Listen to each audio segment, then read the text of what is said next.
마가복음 2장 1절에서 12절까지 말씀입니다. 마가복음 2장 1절에서 12절까지 말씀. 우리 다 같이 한 목소리로 봉독하도록 하겠습니다. 2장 1절부터 시작. 수일 후에 예수께서 다시 가버나움에 들어가시니 집에 계시다는 소문이 들린지라 많은 사람이 모여서 문 앞까지도 들어설 자리가 없게 되었는데 예수께서 그들에게 도를 말씀하시더니 사람들이 한 중풍병자를 네 사람에게 메워가지고 예수께로 올세.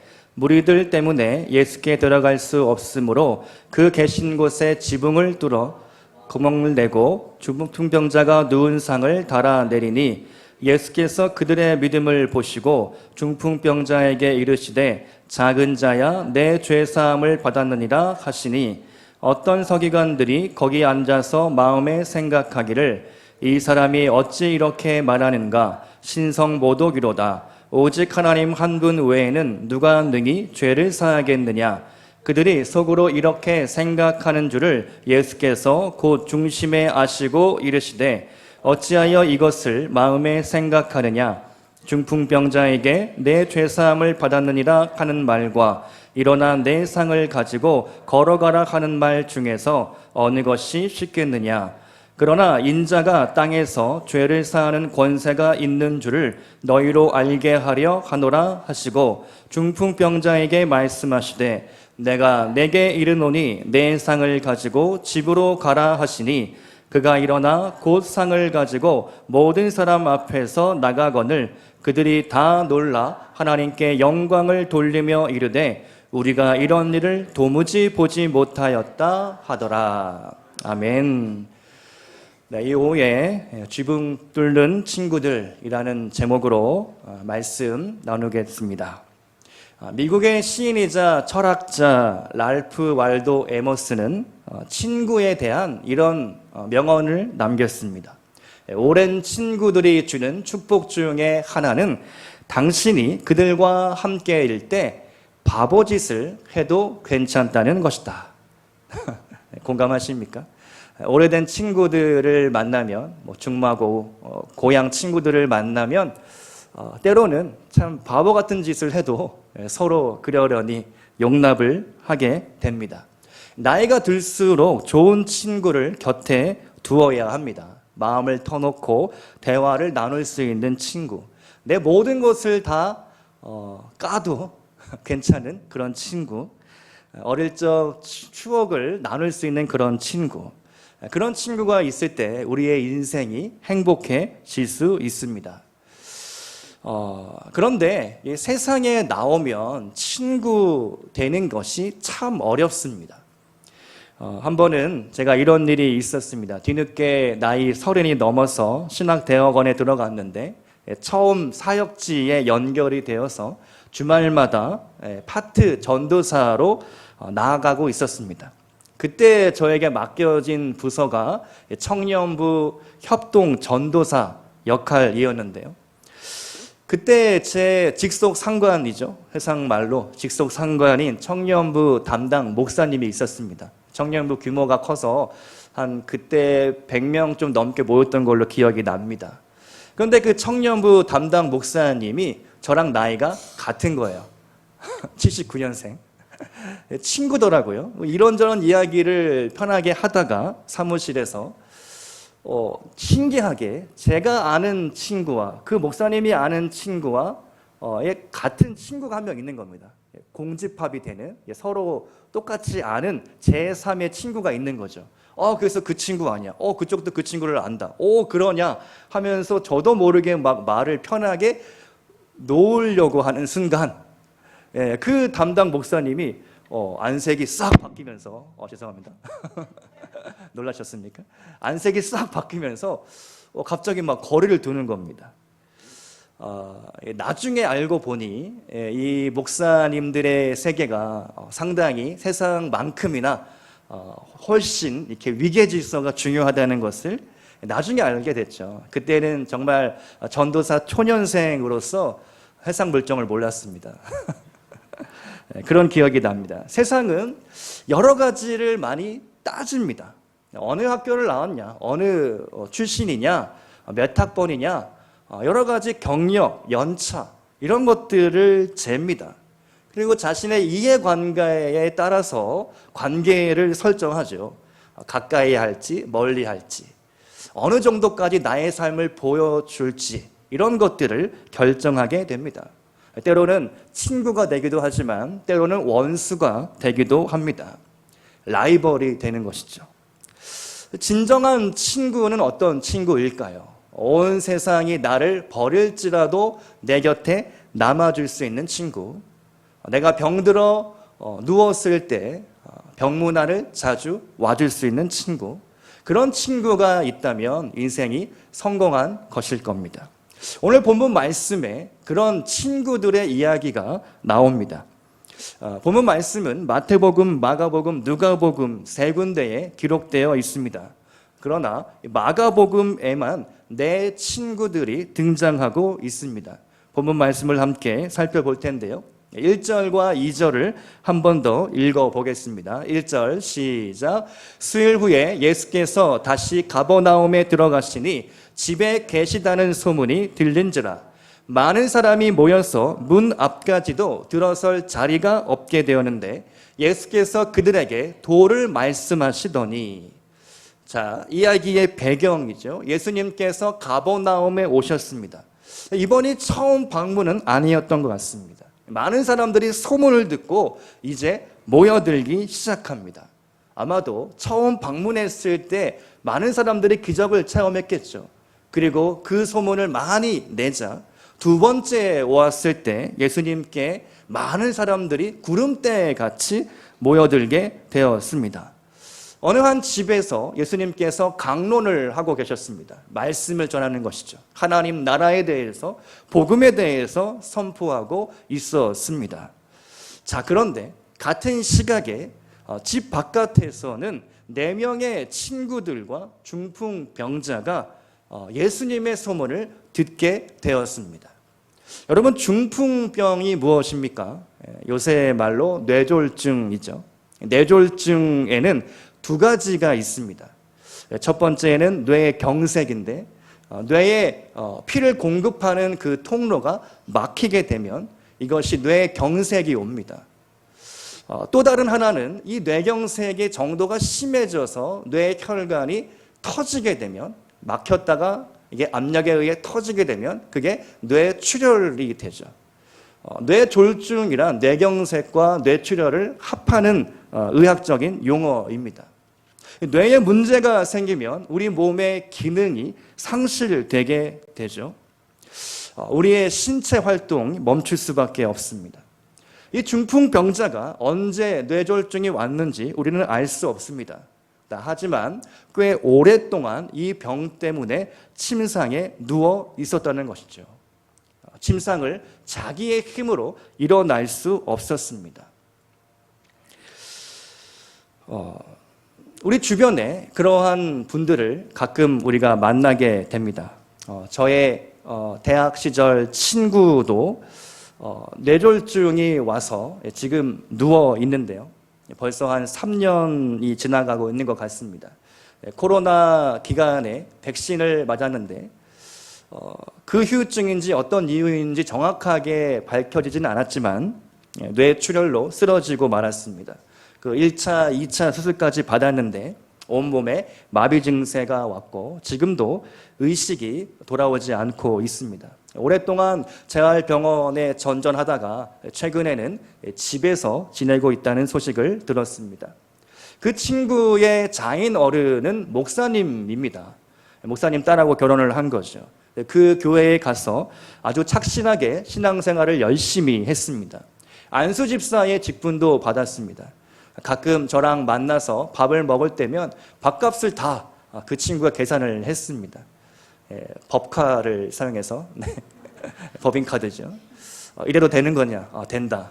내가 그런 권한은 있다. 뭐 이렇게 얘기할 정도로 회사에서 중요한 역할을 하고 있었습니다. 농담 반 진담 반으로 자기가 그 교회에서 11조로 1번 아니면 2번일 거다라는 얘기를 할 정도였습니다. 잘 나갔습니다. 그런데 그 친구에게 왜 그러한 뜻밖의 불의의 질병이 찾아왔을까? 그 친구가 무슨 잘못을 했을까? 무슨 죄를 심각하게 저질렀기에 중풍병, 뇌졸중이 왔고 또 몸을 쓸 수가 없는 겨우 눈만 깜빡거리는 정도의 상태가 되었을까? 저는 정말 다 이해할 수가 없습니다. 이 세상이 그런 것 같습니다. 우리의 이성으로 다 그것을 어떠한 질병의 문제, 우리의 삶에 다가오는 문제들에 대한 해답을 우리는 다 온전히 이해할 길이 없습니다. 하나님이 하시는 일, 하나님이 움직여 나가시는 일들에 대해서 우리의 인간의 생각으로는 도저히 다 헤아릴 수가 없다라는 것입니다. 말씀을 보면 고통 가운데 부르짖어 기도했던 욥이라는 인물이 있습니다. 그 또한 자신에게 닥치는 고난과 질병, 자녀들의 갑작스러운 죽음, 그런 모든 일련의 사건을 도저히 이해할 수가 없었습니다. 바울도 그랬습니다. 평생 가시라고 불리우는 신체적인 질병에 시달렸습니다. 한 번, 두 번, 세 번 목숨을 건 그런 치열한 기도를 드렸지만 그 질병의 문제에 대해서 해답을 얻을 수 없었습니다. 그런데 욥도 그렇고 바울도 그렇고 모든 고난을 경험한 사람들은 그 고난을 통해 고난 가운데 계시는 하나님을 만났습니다. 고난이 중요한 것이 아닙니다. 우리가 고난을 받아들일 때 고난의 의미를 다 해석하려고 하기보다 왜 나에게 고난을 주셨을까? 고난을 통한 하나님의 뜻은 무엇일까? 이것이 더 중요하다라는 것입니다. 2000년 전 사람들은 병에 대해서 어떻게 생각했을까요? 소크라테스와 같은 위대한 철학자를 배출한 그리스 사람들은 장애, 신체적인 결함을 저주라고 생각했습니다. 아리스토텔레스는 기형아를 살려두지 말고 절대로 키우지 못하도록 하는 법을 만들어야 한다라고 주장했습니다. 로마법에는 기형아는 태어나는 즉시 죽이라고 그런 법이 있었습니다. 이스라엘에도 마찬가지였습니다. 신체적인 불구와 그로 인한 질병은 다 죄 때문이다라는 인식을 갖고 있었습니다. 그러한 세상 속에서 오늘 이 중풍병자는 어떠한 인생을 살았겠습니까? 얼마나 불행하고 자기 자신을 저주하고 부모를 저주하고 세상을 저주하며 살았을 것입니다. 집 밖으로는 도저히 나갈 엄두조차 내지 못했을 것입니다. 물론 스스로의 힘으로는 한 걸음도 나아갈 수 없었겠죠. 평생을 죄의식에 사로잡혀 자신을 원망하며 절망 가운데 살고 있었습니다. 그런데 이 중풍병자에게 친구들이 있었습니다. 세상에 둘도 없는 진짜 친구들이었습니다. 차별과 편견을 넘어서서 함께 해줄 수 있는 친구들이었습니다. 어쩌면 자기의 생명을 포기하려다가도 이 친구들 때문에 하루하루 견뎌낼 힘을 얻었을지도 모릅니다. 자, 그리고 오늘 예수님이 가버나움에 오셨다. 바로 우리 동네에 오셨다라는 그런 소문을 듣게 된 것이죠. 친구들의 귀가 번쩍였습니다. 아마도 캄캄한 어둠 속에서 한 줄기 빛을 발견했던 것 같습니다. 바로 이거다. 우리 친구를 예수님께로 데려가기만 한다면 이 질병은 반드시 나을 것이다. 친구들의 믿음이 있었습니다. 그리고 침상을 들어 올려 이제 예수님이 계신 집으로 향하게 되는 것이죠. 자, 그런데 여러분, 이 대목에서 중풍병자의 심정은 어떠했을까요? 중풍병자는 과연 이 상황이 달가웠을까요? 아니었을 것 같습니다. 왜 굳이? 왜 또 나를 이렇게 힘들게 하냐? 어렵게 하냐? 내가 어떤 낯으로 사람들을 만나겠느냐? 부끄럽고 수치스럽고 집 밖은 공포와 두려움, 차가운 시선과 거친 욕설로 가득 찼던 곳입니다. 나의 장애는 하나님이 내려주신 형벌이며 저주라고 믿었기 때문입니다. 여러분, 오늘 말씀 속에서 중풍병자가 누워 있었던 그 침상은 무엇을 상징할까요? 그 침상이란 결코 내가 다른 사람들에게 보여주고 싶지 않은 나만의 약점입니다. 내 연약한 것이죠. 감추고 싶은 나의 결점과 단점입니다. 우리는 집 밖에서 완벽한 모습을 보여주려 상당히 애를 씁니다. 자, 우리 여성 성도님들, 오늘 화장하는데 몇 분 걸리셨습니까? 1시간? 어떤 옷을 입을까 고심하셨죠? 어제부터 고심하신 분들도 계실 겁니다. 어떤 넥타이를 맬까? 우리 남성들은 상당히 좀 단순합니다. 그냥 아무거나 집히는 대로 입기도 합니다. 우리는 집 밖에서 완벽한 모습을 보여주려 합니다. 그러나 집 안으로 들어가면 어떻습니까? 여러분, 원래의 성격이 드러나는 것이죠. 저나 여러분이나 별로 다르지 않을 거라고 생각을 합니다. 저도 교회에서 모든 사역을 마치고 집으로 들어가는 순간 제 성격이 나올 때가 있습니다. 막 옷을 막 집어 던지기도 하고 양말을 막 던지기도 하고. 여러분의 침상은 무엇입니까? 남들에게 절대로 보여주고 싶지 않은 여러분의 약점이죠. 과거의 실수나 잘못, 패배감, 무력감, 두려움, 외모에 대한 컴플렉스, 학력에 대한 컴플렉스, 경력, 집안 배경, 출신에 대한 컴플렉스 등등, 그게 무엇일지라도 오늘 예수님께 가지고 나가시기를 축복합니다. 예수님께 가지고 나갈 때 우리는 그 문제를 해결받을 수 있습니다. 예수님께 가지고 나가야 치유받을 수 있습니다. 이제 4명의 친구들이 한마음이 되었습니다. 중풍병 친구를 어떻게 설득했는지 모르겠습니다. 아마도 의식이 없어서 설득할 필요가 없을지도 모르겠습니다. 어쨌든 그 침상째 중풍병자를 들고 그리고 가버나움에 계신 예수님이 머물러 계신 그 집으로 향하게 됩니다. 자, 그런데 길목부터 난리가 났습니다. 도로가 통제되는 것이죠. 수많은 인파 때문에 그 집 안을 구경조차 할 수 없습니다. 큰일 났다. 우리 중풍병자 우리 친구를 예수님께로 가지고 나아가야, 그래야 이 병이 나을 수 있는데, 그때 어떤 한 친구가 기가 막힌 아주 창의적인 의견을 하나 내는 것이죠. 야, 우리 지붕에 올라가서 지붕을 뚫자. 여러분, 하나님의 역사는 창의적인 아이디어와 즉각적인 실행력으로 탄생됩니다. 어떻게 지붕 뚫을 생각을 했을까? 또 그와 동조하는 친구들, 랄프 알도 에머슨이 말한 것처럼 이 친구들은 바보짓을 합니다. 엉뚱한 짓을 하는 것이죠.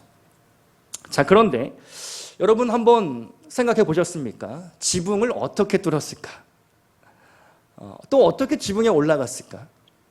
당시 이스라엘의 가옥 구조에 대한 이해가 필요한데요. 지붕은 주로 테라스처럼 사용되었기 때문에 대부분의 집에는 지붕으로 올라가는 외부 계단이 있었습니다. 또 지붕은 나무 들보 위에 갈대와 나무까지 마른 진흙을 얹어서 만들었습니다. 그러니까 손으로 쉽게 지붕을 뜯었다 붙였다 할 수 있는 단순한 구조였다는 것이죠. 과감하게 이 친구들이 올라가서 그 지붕을 하나하나씩 철거하기 시작합니다. 자, 그때 집 안에 계시던 예수님과 사람들 어떻겠습니까? 갑자기 난데없이 흙 더미가 막 내려오는 것이죠. 거룩한 예배 시간, 하나님의 말씀을 강론하고 있는 그 예수님과 그 사람들 얼마나 당황했겠습니까? 웅성웅성 더 이상 설교를 진행할 수가 없는 것이죠. 자, 그렇다면 예수님은 이 상황 속에서 어떻게 말씀하셨습니까? 5절 말씀이죠. 5절 말씀 우리 한번 같이 읽어보겠습니다. 시작. 예수께서 그들의 믿음을 보시고 중풍병자에게 이르시되 받았느니라 하시니. 아멘. 자, 예수님께서 욕하고 내쫓고 막말을 하셨던 게 아니라 이렇게 말씀하셨습니다. 작은 자야, 내 죄사함을 받았다. 이 구절에서 저는 2가지 의문점을 발견합니다. 왜 예수님은 중풍병자의 믿음을 보시지 않고 친구들의 믿음을 보셨을까? 또 왜 예수님은 중풍병자의 병을 먼저 고쳐주신 것이 아니라 죄 사함을 먼저 선포하셨을까? 본문의 상황 속에서 그 이유를 찾을 수 있게 됩니다. 지금 예수님 곁에 누가 있었느냐? 서기관과 바리새인들이 있었습니다. 그들은 예수님의 말을 듣고 교리적인 문제점은 없는지, 과연 이 사람이 율법에 적합한 이야기를 하는지 감시하러 온 것입니다. 그때에 예수님은 그들 앞에서 일부러 그들을 의식해서 똑똑히 들어라 라고 말씀하는 것이죠. 작은 자야 내 죄사함을 받았다. 이어지는 말씀 9절과 10절 말씀입니다. 중풍병자에게 내 죄사함을 받았느니라 하는 말과 일어나 내 상을 가지고 걸어가라 하는 말 중에서 어느 것이 쉽겠느냐? 10절 말씀, 그러나 인자가 땅에서 죄를 사하는 권세가 있는 줄을 너희로 알게 하려 하노라 하시고 중풍병자에게 말씀하시되, 오늘 예수님께서는 의도적으로 내가 누구인지, 내가 바로 메시아다, 내가 그리스도다, 내가 죄 사하는 권세가 있다, 이 사실을 선포하기 위하여 일부러 작은 자여 내가 죄 사함을 받았다 라고 말씀해 주셨다라는 것입니다.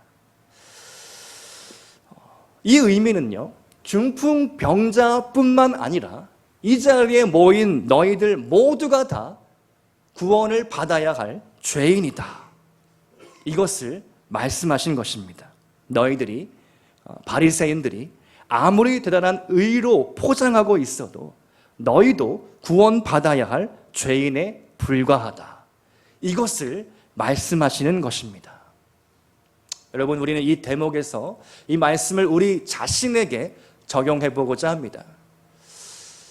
우리의 신앙생활이 오래되면 될수록 예수님을 닮아가야 합니다. 신앙생활을 오래 하면 할수록 예수님의 성품을 닮아가야 합니다. 성화되어야 합니다. 축복의 말과 위로의 말과 격려의 말, 지혜로운 말을 할 줄 알아야 합니다. 덕을 세워야 합니다. 진리를 말해야 합니다. 상식입니다. 그런데 너무나 안타깝게도 신앙생활이 오래되면 될수록, 교회 생활이 오래되면 될수록 우리는 거꾸로 가는 경우를 봅니다. 성경적으로 표현하자면 바리새인화 되는 것이죠. 저도 모태신앙으로 신앙생활을 해왔기 때문에 누구보다도 그 함정을 잘 알고 있습니다. 예배는 이렇게 드리면 돼. 묵찬, 기찬, 설기찬. 네, 아십니까 혹시? 네, 귀 있는 자는 들을지어다. 네, 묵도 찬송, 기도 찬송, 설교 찬송, 뭐 이런 묵찬, 기찬, 설기찬. 뭐 예배는 이렇게 드리면 돼. 사도신경은 이렇게 하면 돼. 주기도문은 이렇게 하면 되지. 찬양은 이렇게 하면 되고, 기도는 이렇게 하면 되고. 우리는 너무 뼛속 깊이 기독교적인 용어와 신앙생활과 믿음에 대한 모든 것들을 다 알고 있는 척합니다. 정직하게 여러분 한번 자신에게 질문해 보시기 바랍니다. 사실 우리가 성경 잘 읽지 않습니다. 주일날만 읽습니다. 보통 기도 평소에 잘 하지 못합니다. 예배 주일날만 사실 드리는 것이 우리의 실정입니다. 신앙생활이 오래되면 될수록 왜 우리는 오히려 적응하고 그 안에 안주하고 안락한 신앙생활을 원할까요? 하나님은, 예수님은 신앙을 예수를 올바로 믿으려고 하면 할수록 너희 가운데 핍박이 있을 것이고 박해가 있을 것이다 라고 분명히 말씀하셨습니다. 누구든지 자기 십자가를 지고 나를 쫓을 것이니라.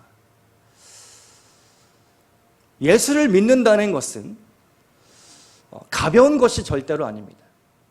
예수를 믿는다는 것 너무나 무거운 막중한 책임입니다. 의무입니다.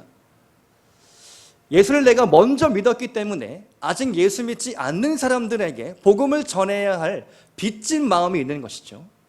사랑의 빚진 마음입니다. 사도 바울은 그 빚진 마음을 평생 갚기 위해 선교사의 삶을 살았습니다. 유럽과 아시아와 온 세계 열방을 다니며 복음을 전했습니다. 여러분이 그렇게 선교사가 되라는 말씀이 아닙니다. 신앙생활을 통하여 우리가 날마다 나 자신을 변화시키기 원합니다. 내가 과연 변화되고 있는가? 변화받고 있는가? 오늘 또 한 번의 예배를 지금 드리고 있는데 오늘 이 예배를 통하여 나는 무엇을 깨닫고 있는가? 무엇을 결단해야 하는가? 무엇을 바꿔야 하는가? 제가 지난번에도 한번 말씀드린 적이 있는데요. 1년이 365일이라면 내가 매일 1도씩 바꾸면 우리는 180일 만에 180도 달라진 삶을 살 수가 있습니다. 축복합니다. 그런데 360도 바뀌시면 안 됩니다. 주의할 점. 그러면 다시 원점으로 돌아옵니다. 날마다 무언가 내가 하나를 바꾸기로 결정한다면 그 한 가지가 바뀔 때까지 끝까지 한번 싸워보시기 바랍니다. 내가 오늘 말씀 한 장을 읽기로 결정했다면 그 한 장을 끝까지 읽어보도록 몸부림치는 것이죠. 내가 오늘 하루 10분 기도를 하겠다. 그것을 결정했다면 한번 해보시기 바랍니다.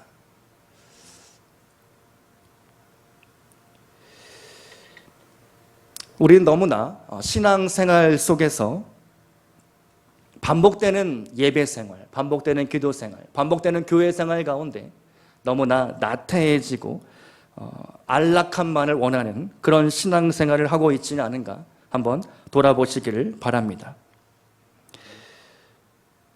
모태신앙이 저지르기 쉬운 함정이 또 하나 있죠. 오늘 이 설교 말씀 그 친구가 들었어야 되는데, 오늘 이 설교 말씀 내 남편이 꼭 들었어야 되는데, 자기 자신을 향하여 적용하기보다 다른 누군가를 지적하는데 말씀을 활용합니다. 그렇게 활용하라고 주시는 말씀이 아닌 것이죠.